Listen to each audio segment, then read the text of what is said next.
House Velaryon went from a noble yet non-dragon-riding family in Old Valyria, to the lords of Driftmark and mob bosses of the Narrow Sea, to the closest ally of House Targaryen for centuries until it all went to poop and we're left with a 6-year-old in charge and a bastard 20-something swindler pirate guy. Sad state of affairs, but there's a chance House Velaryon is relevant to both of our current Targaryen claimants to the Iron Throne. King Aegon VI, who's currently conquering the Stormlands, and Queen Daenerys I, who's whipping Slaver's Bay into shape before heading west to Westeros. So this video is about what we can expect from House Velaryon in the Winds of Winter and beyond. But first, how did we get here? Monterys Velaryon has inherited Driftmark at age 6 because his father Montford Velaryon died in service to King Stannis. Montford was ambitious and aggressive. At the very onset of the war, after Stannis called his banners, Montford threatened to take his men home if Stannis wouldn't strike King's Landing immediately. I think he was trying to test Stannis, to tempt him and see what kind of man he is. When Melisandre burns the statues of the Seven on Dragonstone, we're told that Montford watched Stannis instead of the fires. Was he serving a zealot of R'hllor, or a maid of iron king doing whatever it takes? Montford assumed the latter, and continued with his bold strategies. At Storm's End, Montford wanted Stannis to assault the castle immediately and overwhelm them, even at great cost to their own numbers.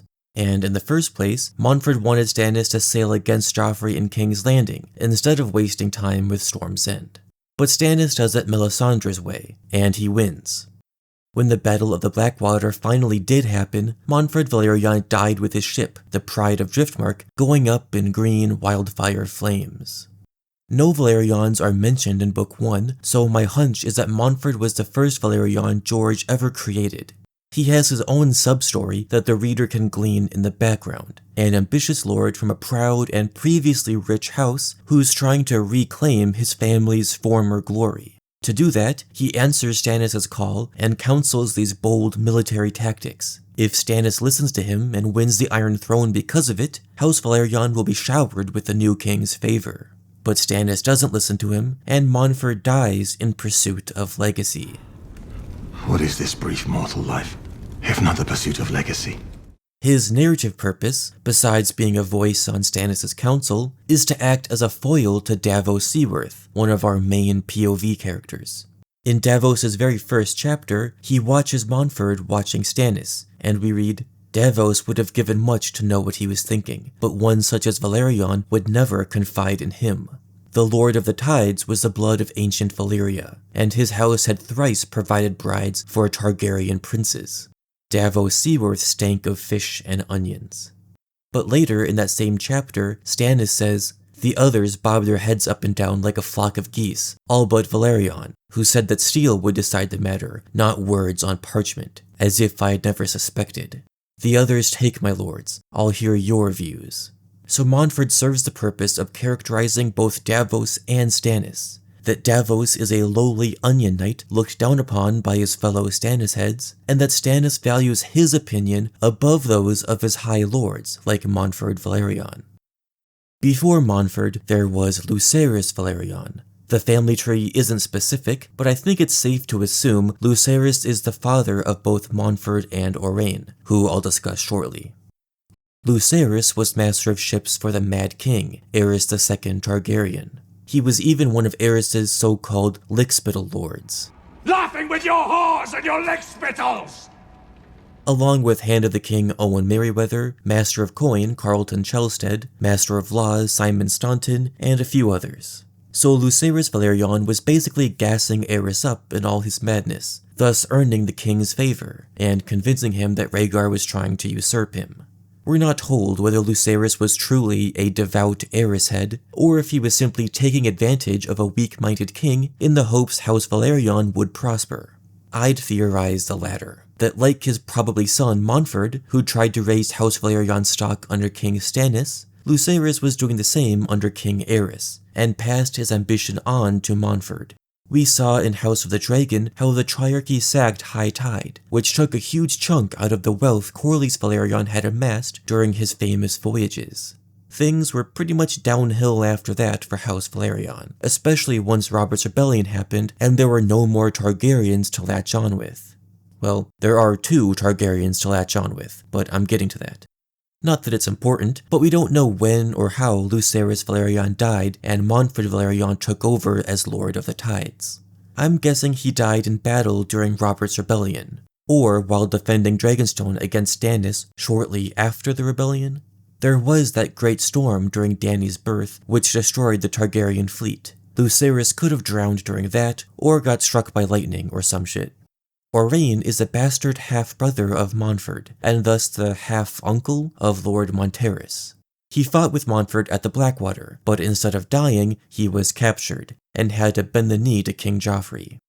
He's 23-ish, so he was a young child during Robert's Rebellion, about 10 years younger than Cersei Lannister. Cersei notices Aurane in Book 4, at Tommen and Margaery's wedding.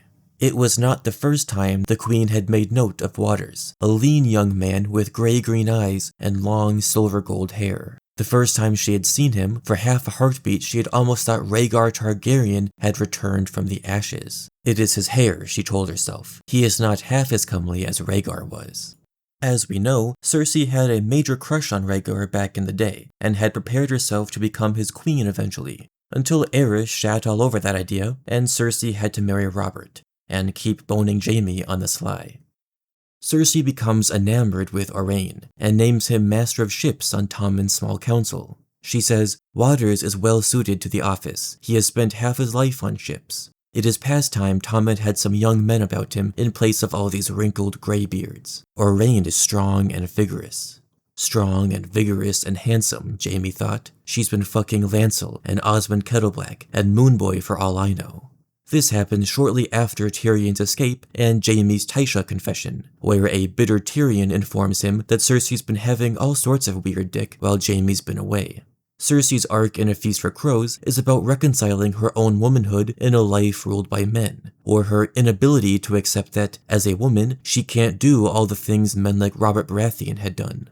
So she becomes Tommen's regent, makes appointments to the small council, and yes, slakes her lust on whoever she chooses. Robert had his fun, and now it was Cersei's chance. Aurane had been added to her to-do list, basically learning all the wrong lessons from her husband's reign. So, narratively speaking, I think Aurane exists to develop Cersei's arc, since she's one of our main POV characters, the same way Montford existed to develop Davos. This passage is brilliant. Now that Aurane has shown off his wit, Cersei favors him closer to Rhaegar, wonders if he'd shave his beard for her to look more like the Targaryen prince she never got to marry. She earnestly believes Aurane wants her, sexually speaking, and goes into this hubris-laden memory about the ways men have always treated her. Cersei is beautiful, and Aurane probably is attracted to her, but he has ulterior motives which Cersei, in her hubris, is unable to sniff out. Aurane Waters charms Cersei into letting him build a new fleet of warships, ostensibly to restore the crown's strength at sea after the inferno of the Blackwater. She agrees to let him build a fleet, but when Aurane tries to broach the topic of dragons in the east, Cersei doesn't want to hear it. I wonder if this was George peppering in a little foreshadowing of how both Cersei and Aurane will be impacted by Daenerys. Cersei, who wishes to hear nothing of her, will die, and Aurane, who is concerned about the dragons, will bend his knee. Aurane also helps George develop Cersei's vanity, how lost in the sauce she gets when holding power in Book 4. She believes Aurane's new fleet is her power, with a flagship that Aurane named Lord Tywin just to stroke her ego. She looked forward to hearing men speak of her father as a she. Another of the ships would be named Sweet Cersei, and would bear a gilded figurehead carved in her likeness, clad in mail and lion helm, with spear in hand. So we see that Aurane is playing into Cersei's gender and power complexes, which are obvious not only to we the readers, but even to characters like him in-universe. He is taking advantage of her attraction to him, of the fact she herself appointed him, of how blatantly Cersei wants to bolster her own rule in the fashion of her late father and husband. As cunning and ruthless as Tywin, as selfish and lusty as Robert, when the whole time she's as foolish as Moonboy. Stuck in the High Sparrow's captivity, forced to humiliate herself in a walk of atonement, and Aurane Waters is the winner, making off in the Narrow Sea with his fleet that Cersei funded to become her fleet. But first, Aurane and Loras Tyrell took Dragonstone. He regales Cersei with the tale of Dragonstone's fall all evening, criticizes Loras Tyrell's bloody tactics that got 1,000 men and probably himself very soon killed, and Cersei thinks him sly and cunning, one of the rare instances of Cersei judging another person correctly. But of course she fails to see that Aurane's slyness and cunningness could be turned against her. We also learn that Aurane desires a seat, perhaps Dragonstone, to rule from. Cersei thinks it's too high a reward for him, that Rosby might be better, but it's why I've built a headcanon around this generation of Velaryons displaying exceeding ambition. Aurane becomes master of ships, he builds a brand new fleet using the crown's money, he captures Dragonstone and wants the castle as his own seat. His half-brother Montford tried to curry favor with King Stannis before his demise, and Lucerys, who I assume was their father, tried to curry favor with King Aerys before his demise. After Cersei's imprisonment, her false friends betrayed her, including Aurane Waters, who took his new fleet to sea. Lord Swift feared that Aurane meant to sail north and rejoin Stannis, while Pycelle feared Aurane would head south and do pirate stuff in the Stepstones. And you know what? Pycelle was actually right on, that old coot. Probably, I mean. In an Arianne Martell sample chapter for The Winds of Winter, which George uploaded 13 years ago, Valena Tollin says, a new pirate king has set up on Torturer's Deep. The Lord of the Waters, he styles himself. This one has real warships, 3-deckers, monstrous large. Everybody believes this is Aurane, and I do too, until George says otherwise. I mean, it's pretty obvious. Aurane hits the sea with a fleet of warships. A fleet of warships appears in the Stepstones with a bunch of strange sails, not obviously belonging to any major lord or city. Not exactly hard to connect those dots, and this assumption is the basis of my entire video. So the question becomes, what is Aurane's next move? Ambitious as he is, I doubt he's content remaining an outlaw pirate in the measly Stepstones for too long. He wants a seat, a lordship, a legitimate role to play in the politics of Westeros. Holding the Narrow Sea gives Aurane options. Say that Cersei regains her power, takes vengeance on the Sparrows, even becomes queen herself, yada yada. Then Aurane can just come back and say he was holding the sea while she was away, watching out for the Golden Company, or Stannis, or anybody who might do the Lannisters harm. Or say that Stannis gains an upper hand, the North rallies behind him, and he's ready to assault King's Landing once again. Then Aurane can just come back, and Stannis is in no position to deny additional help, especially a fleet of warships. He might chop off Aurane's fingers for abandoning his cause, but if Aurane's fleet should help him win the Iron Throne, there's probably some land and titles to be had for a reward.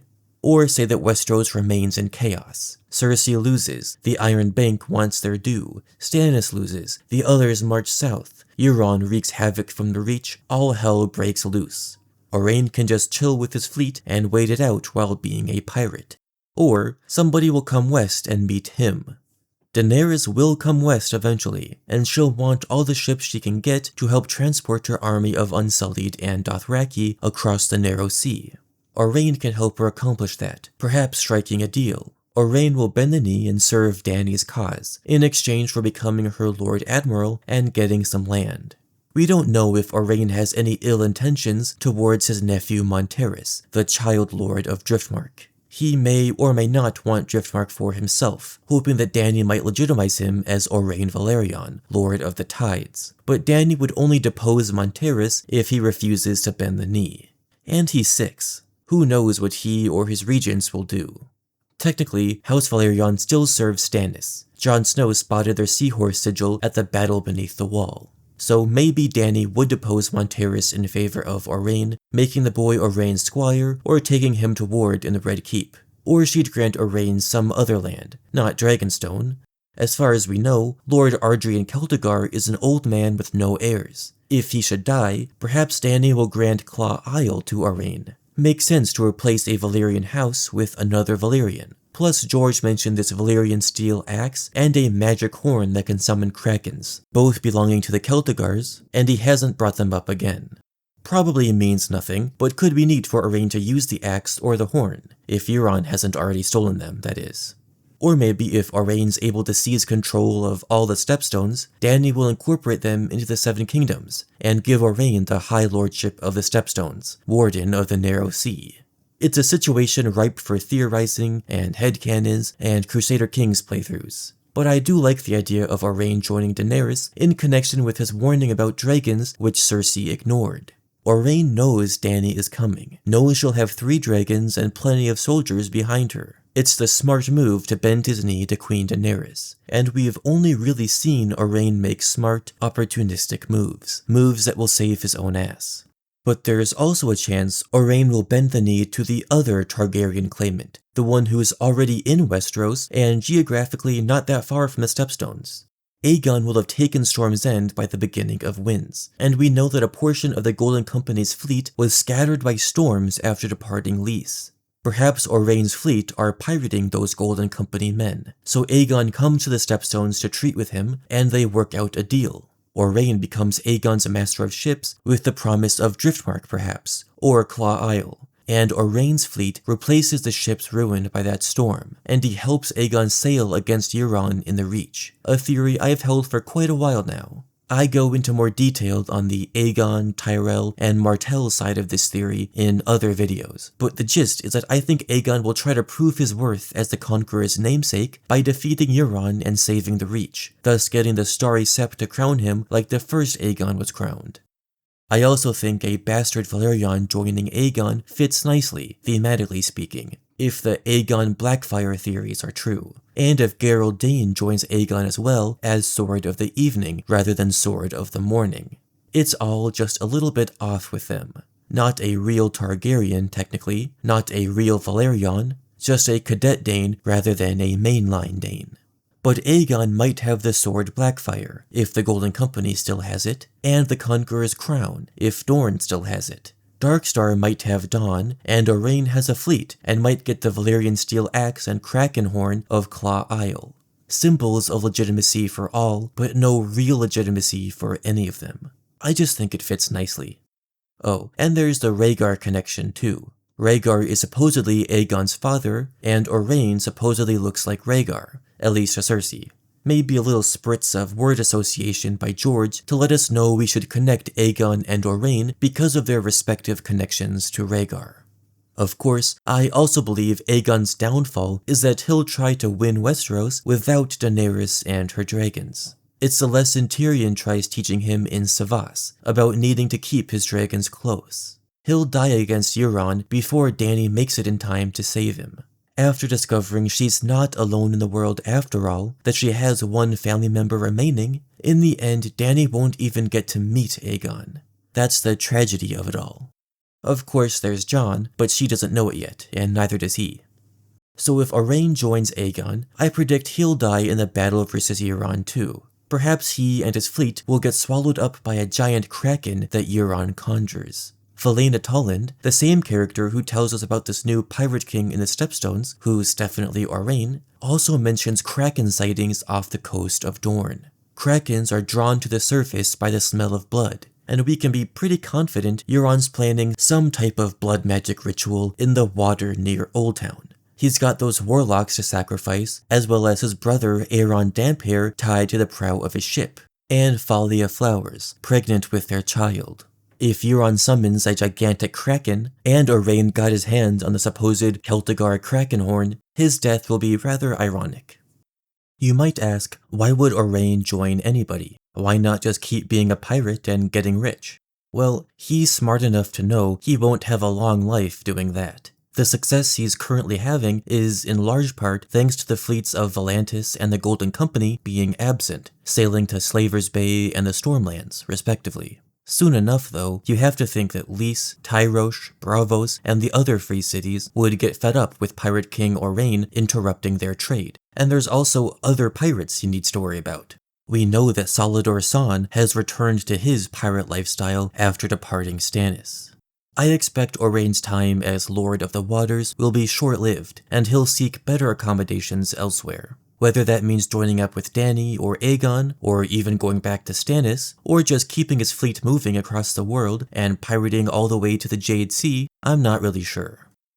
I'll end on one theory I doubt will happen because it's too pleasant to be real, but I hope it happens anyway. This has House of the Dragon spoiler though, sort of, so if you want to avoid that, then the video is over. Thanks for watching. Perhaps Aurane will turn out like his historical parallel, Alan Velaryon, the Oakenfist. Alan was a Velaryon bastard too, until Queen Rhaenyra legitimized him and he inherited Driftmark from the Sea Snake. After the dance, when the depressed and lonely Aegon III had inherited the Iron Throne, Alan Velaryon went on a voyage to deal with Dalton Greyjoy, the Red Kraken. During this voyage, he discovered Aegon's brother, Prince Viserys, had survived the Battle of the Gullet and was living with the Rogairs in Lys. Alan negotiated Viserys' return and reunited King Aegon with his little brother. Aurane is a Velaryon bastard situated between two Targaryens who both want the Iron Throne. I wonder if Aurane is able to meet with Dany, come to terms with her like I theorized before, and unite her with Aegon so they may fight Euron and the Lannisters together. Queen Daenerys, like her ancestor Queen Rhaenyra, will legitimize Aurane for his service and grant him Driftmark or Claw Isle or whatever. And Dany can be happy, if only for a short time until Aegon inevitably dies, that she's not alone in the world after all. Probably too good to be true. Let me know down in the comments what you think Aurane Waters and House Velaryon will get up to in the Winds of Winter and beyond. As always, this video is brought to you by my Patreon. For $5 per month, you can get early access to every new video I make, plus exclusive stuff like my Crusader Kings Game of Thrones mod playthroughs. Thank you to everybody whose name is on screen right here, and thanks to all of you as well for watching and subscribing. Alright, love you, bye.